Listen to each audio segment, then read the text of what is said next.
natin ang kanyang kwento mula mismo sa kanya. Hi, Julius!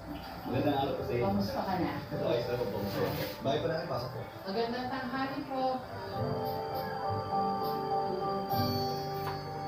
Julius, salamat ha na ibabahagi mo sa amin yung kwento ng buhay.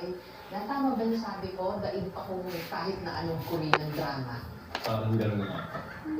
Taong 1986, nung ipinanganak sa South Korea si Julius, ang kanyang ama si Eustaquio, Pilipino, musikero, Koreana naman ang kanyang ina na si Oh Wook-min. Okay yung naging bunga ng kanilang pagsasama. Pero hindi pa naging okay yung pagkasama nila. Yung pala po sa Korea, hindi na po talaga sila magkasama. Minsan, doon sa tatay ko, minsan doon sa nanay ko, sa lola ko, minsan sa tito ko.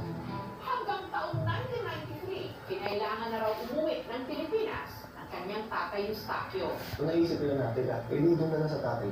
At least yung tatay yun, anak talaga, so mahalaga ang mas maayos. Yung pinakita naman ko ng tatay ko sa sarili ko na nahalagaan niya ako ng maayos. Kasi parang niloko nila ako, kasi sinungaling sila. Pumunta ka ng Amerika, after 2 weeks, Korea. So sa airport, ano pa ako, nagumabay lang ako sa kanila, sila nag-iiyak ka, nagulit ka sa'yo. Pagdating ko ng Pilipinas, ang unang talagang nagulat ako, nung inamin na sa akin yung tatay ko na hindi na babalik ng Korea. So siyempre bilang bata na ayaw ko sana pumunta ng Pilipinas at makasama yung nanay ko na lang sana. Sobrang nagulupasaya ako nun, nag-iiyak ako nun. Para sa isang 6-year-old na bata, na biglang parang pinaproof sa nakagisnan mong lugar at para kang transplant sa iba. Ano pa kayang gano'n? Talagang lagi ko pa rin tinatawag sa tatay ko na hindi ba talaga pwedeng bumalik na ako doon. Hindi ba pwedeng bumalik ako sa nanay ko. Tapos, ang ginagawa ng tatay ko na ano yung sinasabi ko, kung gusto mo bumalik doon, kailangan mo mag-aaral mabuti. Dito sa Tondo lumaki at namulat sa hirap ng buhay si Julius. Kamusta naging buhay mo dito? Hindi ganun kataas ang atas ng buhay dito. Yung tatay ko po, nung gusto medyo may pera kami. So medyo nag-struggle ko. Unti-unti, basta dumating sa point na nag-ibang bansa ulit ng tatay ko. Iniwan ako dito sa kaibigan. So nangyari ako yung laban ng sarili kong damit at the age of mga 8 years old yata yung 9 years old. Tapos pumapasok ako, tapos doon may pamasahe. Pagpa-uwi, lakad naman. Paano mo na napagdaanan lahat ng yun? Siyempre, kina-question ko na bakit gano'n? Pag nakikita ko yung ibang tao, parang tingin mo mahirap sila, bahay nila, ganito ganyan. Pero at least sila buo eh. Sa murang edad, natuto siyang magbanat ng puto. Nagtitinda ako ng masamang gilo. Malapit sa LRT Ayunman.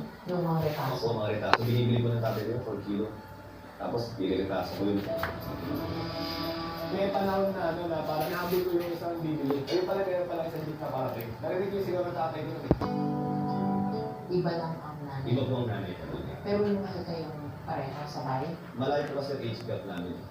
Pero nung time ko na nalaman niya na nagtitinda ako ng basahang gilo sa kalye, eh medyo nagsisimulan nung tumaas yung kalit kami na bahala kayo. Pag may sobra siya, talagang tumutulong din naman sa amin. Napag-desisyon ng ng tatay ko na hindi na siya nakakitira. Hindi ka nagrebelde? Hindi ko po naisipan mag-rebelde. Bakit? Wala namang mapupuntahan na maganda yung pag-rebelde. Ang solusyon na naman yung aandar yung buhay mo. So pero kailangan meron kong gawin. So ginawa ko, nag-aaral ako mabuti. And then, yung basketball court po kasi dati dyan eh. Yes, yung college. Philippine College of Criminology. Hindi naman po ako dito eh. Pero, Marami pong dead ends. Unang-una po ako nagkaroon ng access sa internet. 1999 or 2000. So yun, abang kinakabit po yun. Yung anak ko palapit na lapit sa kanya, nag-drawing. Tapos sabi ni Sir Steve, she looks like Korea. Awa ng dulo. Korean talaga yan, 1/4 Korean yan. Yung tatay niya is 1/2 Korean. Pinakilala ako. Sabi niya, nagkausap kami, kanto yung story ako. This is for 31 years. He cannot meet his mother. We feel it's really blessing from God. Tapos after 2 days lang po, they like your story, they will help you. After 2 months na hindi rin ko binigay sa kanila yung details, send ko sila. So ngayon, sabi nila, eto gagawin namin. Every week, yes, meron. Eto siya. Inalam nila kung sino pa yung may contact sa nanay ko. Tapos, kami, kilala mo ba yan? Yes, kilala ko yan, anak ko. So, mga sa South Korea, nakapanayam din ang aming team. Mukhang nadama niyang kaligayahan nung dumating si Julius o si Oh Junyoung sa kanyang buhay. 너무 기쁘고 좋았죠. 그리고 너무 애니까 눈썹도 진하고 머리는 말랑부러기 애기 독성이 많고 그날 진짜 애기다운 애기였어요. 어. 조유스 유치원 때 제가 회장이었어요.